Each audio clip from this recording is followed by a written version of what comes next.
Hello बच्चों, let's read the question. The question says continued inbreeding A reduces fertility, B reduces productivity, C causes inbreeding depression, D all of the above. तो question में हमसे पूछा है अगर continued inbreeding होती रहेगी तो उसके क्या क्या इफेक्ट होंगे। हमें चार ऑप्शंस दिए, हमें इन चार ऑप्शंस में से करेक्ट ऑप्शन को चूज करना है। तो सबसे पहले इस क्वेश्चन का हम की कॉन्सेप्ट देखेंगे। तो इस क्वेश्चन में हमारा की कॉन्सेप्ट होगा inbreeding.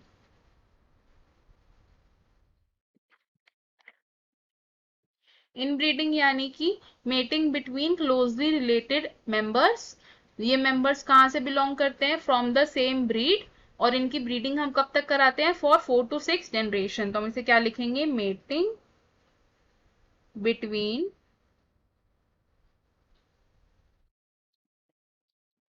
Closely related members of same breed for 4 to 6 generations। तो अब जो इनब्रीडिंग होती है, इनब्रीडिंग में 4 to 6 जनरेशन तक सुपीरियर मेल और सुपीरियर फीमेल को आइडेंटिफाई करा के क्या किया जाता है? मेटिंग कराई जाती है, जिसकी वजह से क्या होता है? होमोजाइगोसिटी इंक्रीज हो जाती है। तो हम क्या लिख सकते हैं? Inbreeding increases homozygosity. होमोजाइगोसिटी।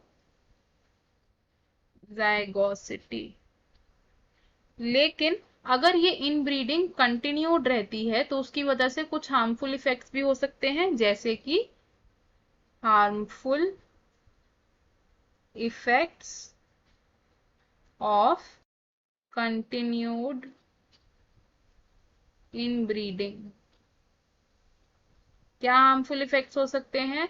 एक तो फर्टिलिटी रिड्यूस हो सकती है, तो हम नंबर 1 क्या लिखेंगे?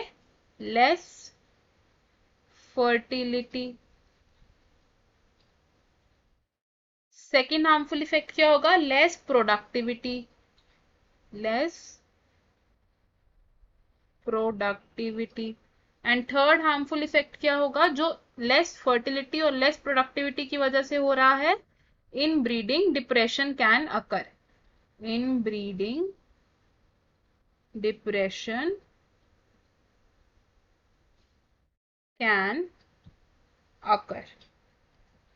अब इन ब्रीडिंग डिप्रेशन क्या होता है? इन ब्रीडिंग डिप्रेशन यानी कि reduced fertility of offspring due to continued inbreeding. क्या होता है ये?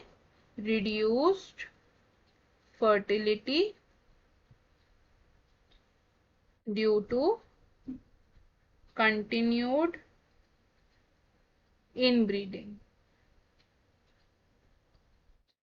तो हमें हमारे क्वेश्चन का आंसर मिल गया। क्वेश्चन में हमसे क्या पूछा था कि जब कंटिन्यूड इनब्रीडिंग होती रहेगी तो उससे क्या होगा? तो हमारा आंसर क्या है इसमें? All of the above. हम इसे लिख लेंगे ऑप्शन